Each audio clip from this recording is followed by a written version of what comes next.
গাছে গাছে মুকুলে পূর্ণ, আম গাছের পাতা ছাপিয়ে এখন শুধু ফুলগুলোই দৃশ্যমান।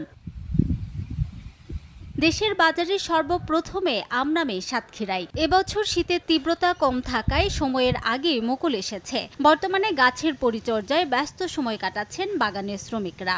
আম গাছে মুকুল সুন্দর হয়েছে, মুকুলে আম গাছ ভরে গেছে। যদি দাম একটু বেশি পাই তাহলে মোটামুটি এবছরে লাভে পাবো। যদি আবহাওয়া ভালো থাকে তাহলে আমি 15 থেকে 20 লক্ষ টাকা বেচা বিক্রি করতে পারবো, আমি আশাবাদী। ঠিকমতো ফলন হয় তো এবার পরিকল্পনা আছে আমাদের কমপক্ষে 20 টন আম এই বাগান থেকে বিদেশের বাজারে রপ্তানি হতে পারে বলে আশা করি। রপ্তানিযোগ্য আম উৎপাদনে সহযোগিতার কথা জানায় কৃষি বিভাগ। মনে করছি যে যদি এই অনুকূল অবস্থা থাকে এবছর 100 মেট্রিক টন আম বিদেশে রপ্তানি করতে সক্ষম হব। হিমসাগরের যে চাহিদা এবং হিমসাগরের যে গুণগত মান এবং স্বাদ সেটাকে অক্ষুণ্ণ রেখে আমরা কৃষি বিভাগ কাজ করে যাচ্ছি। কৃষকরা খুব আনন্দিত এবং গাছের বাগানের পরিচর্যা করছে। আশা করছি আমরা আগাম আম উৎপাদন করে সমগ্র বাংলাদেশ সহ বিদেশে রপ্তানি করতে পারবো। কৃষি বিভাগের তথ্য মতে এবছর সাতক্ষীরায় 4140 হেক্টর আয়তনের বাগানে